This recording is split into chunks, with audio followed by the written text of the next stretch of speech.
اللهم صل على سيدنا محمد وعلى اله وصحبه وسلم. ازيكم يا حبايبي، عاملين ايه؟ النهارده ان شاء الله بقى هنعمل فتة العيد. فدلوقتي النور قاطع بقى، يعني عندنا كلنا النور قاطع. فالنهارده بقى ايه، هنعمل فتة العيد. كل سنه وانتم طيبين بقى، وربنا يعيد عليكم بالخير يا رب، والرزق الواسع كده، وايام تبقى خير وسعاده علينا. فاحنا دلوقتي هنعمل ايه؟ اللحمه هنسلقها.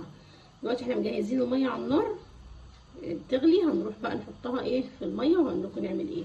يا بنات زي ما انتم شايفين حطينا اللحمه اهي تتسلق. دلوقتي انا حاطينها الحله دي، يعني هتاخد فيها بس غلوه واحده بس او غلوتين، انها عايزينك بتغسليها بس كده عشان تطلع بس اي كده ميكروبات فيها ولا اي حاجه، غلوه واحده بس. وبعد كده الحله اللي وراها دي،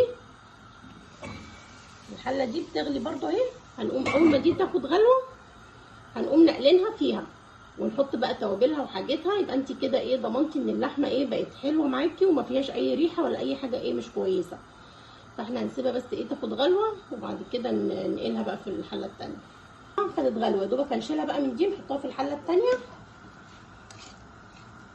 علشان خاطر كده تضمني انها خلاص بقى ايه نزلت كل الحاجات اللي مش كويسه اللي فيها واكنها اتغسلت بالظبط. طبعا احنا ما بنغسلهاش بقى بالميه عشان الميه برده مش هتطلع كل حاجه فيها، فهي دي اكنك بتغسليها بقى ونطلعها ونحطها في الحله الثانيه. الحله الثانيه لازم تكون الميه برده مغليه، يعني تغلي، يعني هي تتحط فيها تكمل السوا بتاعها على طول. ونحط بقى ايه كل الكميه وارجع لكم تاني. دلوقتي بقى نحط البهارات بتاعتنا اهو. كوبيبه صيني، عودين قرنفل، ورق لورا، و3 فصوص حبهان، ونحطهم بقى كده ونسيبها بقى مع نفسها تغلي بقى غلوتين كده. وبعد كده نقوم موطيين عليها بقى ونحط الملح. يعني مش لازم نحط الملح في الاخر لما تقرب تستوي، لا، عشان الملح برضو ياخد ويدي معاها. فشويه كده غلوتين كده ونديها الملح ونوطي عليها بقى، بس هي تغلي الاول شويه. دلوقتي بقى هنعمل الرز اهو. نحط معلقه سمنه، حبه رمان كمان، حبه زيت،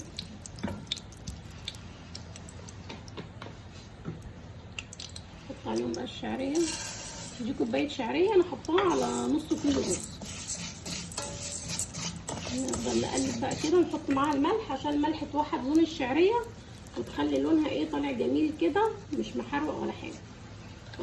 ده طبعا الملح ده هو الملح، المقدار الملح اللي انت هتحطيه على الرز، يعني مش هتحطي ملح تاني ولا حاجه. هو خلاص كده انت حطيتي ملحك بتاع الرز خلاص. نفضل نقلب بقى لغايه ما ايه احمر كده معانا ولونها يبقى حلو وذهبي. وبعد كده ايه ننزل بالرز. دلوقتي شايفين اللون الشعريه بقى ذهبي وجميل ازاي. هننزل بقى عليها بالرز على طول.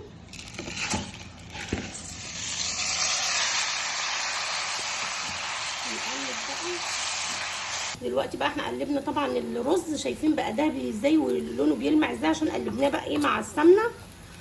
بقى لونه جميل ازاي عشان يطلع مفلفل معاكي وحلو. بعد كده نحط عليه الميه بقى ونسيبه مع نفسه كده يغلي غلوه، وبعد كده يتشرب شويه نقوم طافيين عليه بقى، موطيين قصدي عليه لغايه ايه ما يستوي بقى، تحسي ان هو استوى خلاص تقومي طافيه عليه. دلوقتي هنحط الميه بقى. الميه لازم تكون سخنه.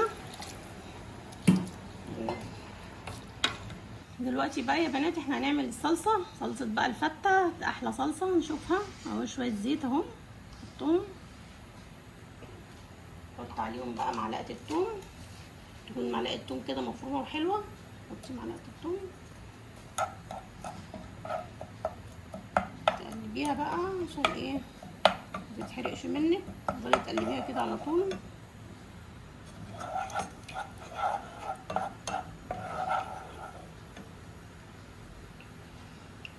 تحطي عليها بقى معلقه كزبره او معلقتين بقى عشان دي صغيره، نحط معلقتين حلوين كده.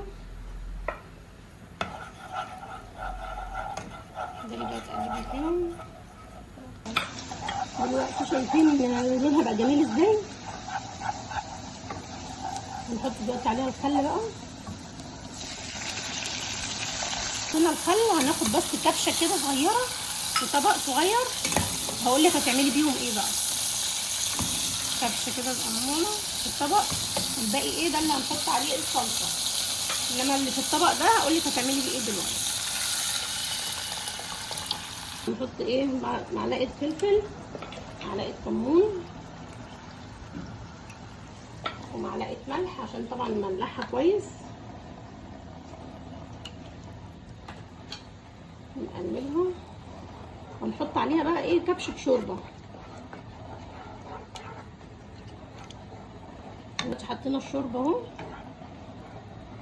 عشان بس تدي طعم كده ايه الشوربه مع طعم الصلصه، يبقى ايه طعمها جميل كده.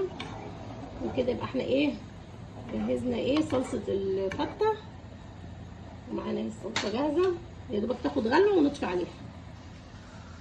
نسيبها بقى على النار شويه تاخد غلوه كده، بعد كده نطفي عليها. نحط بقى على اللحمه الملح ونوطي عليها بقى 3 معالق اهما، وطبعا الملح حسب رغبتك برضه. نديها تقليبه كده وهنغلي لها شويه ميه ونزودها بيها، بس عشان ما ينفعش تحط لها ميه من الحنفيه، لازم تكوني حاطه لها ميه سخنه. دلوقتي بقى احنا جايبين العيش الجميل اهو هنعمل بيه الفته. شايفين عيش جميل ازاي؟ ده يعني جايباه مخصوص كده للفته عشان يخلي طعمها حلو.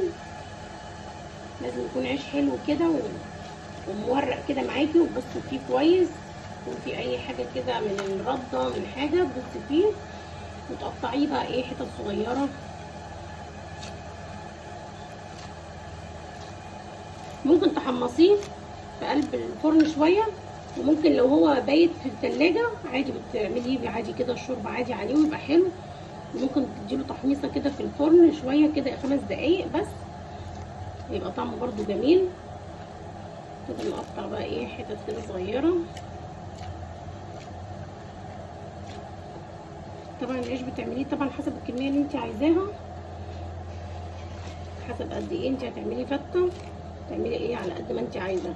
يعني انا مثلا هعمل 3 رغيف الكبور دول، انت ممكن تعملي اكتر من كده، تعملي اقل من كده براحتك بقى، انت حسب ما انت عايزه. خلص بقى كميه العيش وارجع لكم تاني. دلوقتي خلاص العيش عملناه اهو، خلاص حمصناه شويه بسيطه كده في الفرن، وهنحط عليه الشوربه دلوقتي. ودلوقتي بقى زي ما انتم شايفين اللحمه استوت اهي بقت جميله. شايفين بقت عامله ازاي؟ اهي بص استوت بقى جميله عشان هي ايه صغيره فبتستوي بسرعه. ولازم لما تيجي تعملي لحمه للفته خصوصا لازم تكوني جايباها حلوه وفيها حته دهنه كويسه انها تعمل لك شوربه جميله. ودلوقتي